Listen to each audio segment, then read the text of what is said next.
Bienvenue sur le challenge métaprogramme, un métaprogramme à la fois mais à fond. Aujourd'hui, nous allons nous intéresser au métaprogramme de traitement option procédure. Alors, la personne qui sera dans le métaprogramme option adorera toutes les opportunités qui se présentent à elle. Elle sera très stimulée par des manières de faire différentes, d'ailleurs, et toujours convaincue qu'il y a une meilleure manière de faire.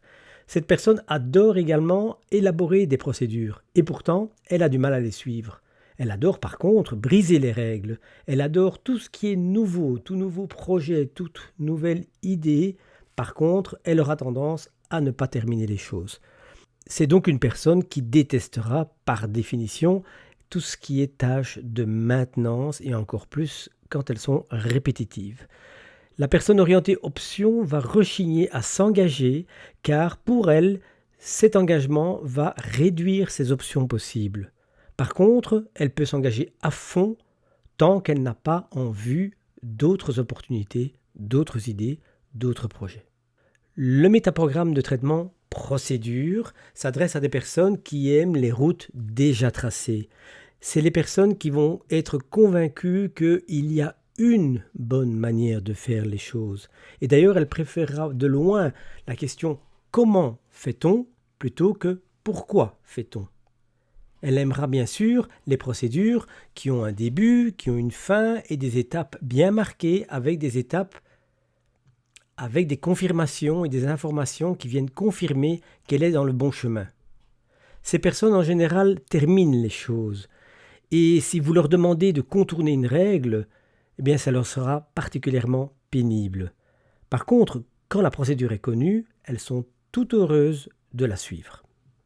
Voyons maintenant comment les reconnaître. Eh bien tout simplement en posant la question « Pourquoi avez-vous choisi ceci, ce job, ce projet, cette maison, cette ville ?» La personne orientée option entendra un pourquoi et répondra à ce pourquoi. Et elle vous donnera bien souvent les critères qu'elle a utilisés pour faire son choix. Elle va aussi développer les différentes options qui étaient possibles et va pouvoir diversifier sa manière d'expliquer et de présenter les choses. La personne orientée procédure, par contre, elle ne va pas entendre pourquoi, elle va entendre comment et elle va y répondre. Et d'ailleurs, bien souvent, vous aurez la situation où elle dira « En fait, oui, j'ai choisi, mais je n'ai pas vraiment choisi. Ce sont les événements, les faits qui se sont imposés à moi.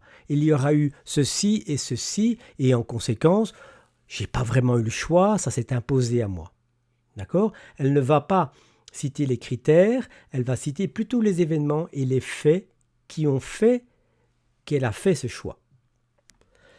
Voilà, vous avez les éléments, vous êtes parti pour la pratique. Je vous souhaite une bonne exploration de ce métaprogramme. Je rappelle comment participer vraiment à ce challenge métaprogramme. 1. Repérer l'expression de ce métaprogramme, donc de ce tri des catégories, et de le repérer en vous, chez vos proches, vos collègues, etc. Mais également dans les livres, vos films ou les émissions que vous allez regarder ou visionner dans les prochaines heures.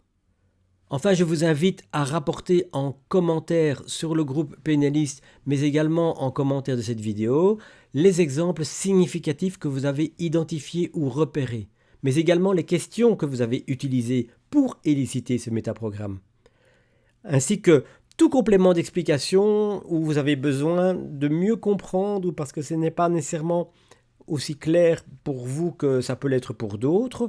Traduisez vos expressions, vos difficultés, vos questions, vos commentaires. La zone de commentaires est faite pour cela. La dernière consigne, elle est très simple. Ne vous occupez que de ce métaprogramme, rien que de celui-là, mais faites-le à fond. Alors, haut les cœurs et allez-y pour une bonne pratique. À bientôt.